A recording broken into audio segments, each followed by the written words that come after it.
بسم الله الرحمن الرحيم وإنها لبسبيل مقيم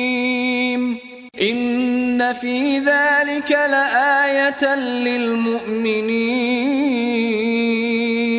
وإن كان أصحاب الأيكة لظالمين فانتقمنا منهم وإنهما لبإمام مبين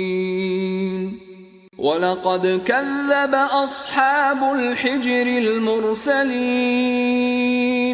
وآتيناهم آياتنا فكانوا عنها معرضين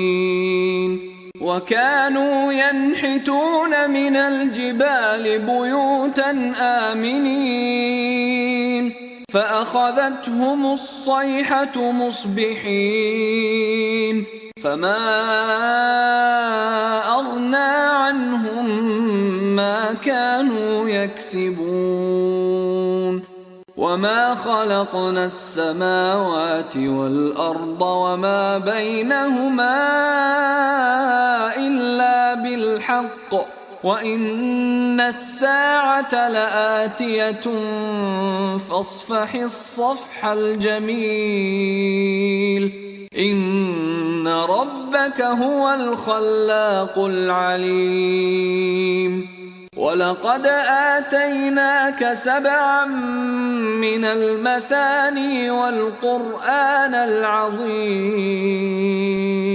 لا تمدن عينيك إلى ما متعنا به أزواجا منهم ولا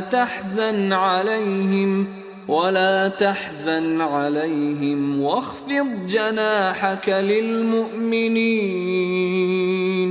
وقل إني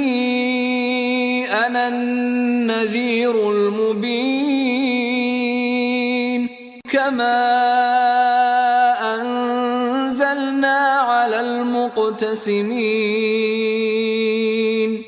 الذين جعلوا القرآن عضين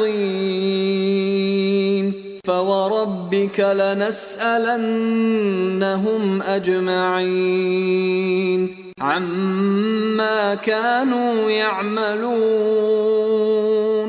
فاصدع بما تؤمر وأعرض عن المشركين إنا كفيناك المستهزئين الذين يجعلون مع الله إلها آخر فسوف يعلمون ولقد نعلم أنك يضيق صدرك بما يقولون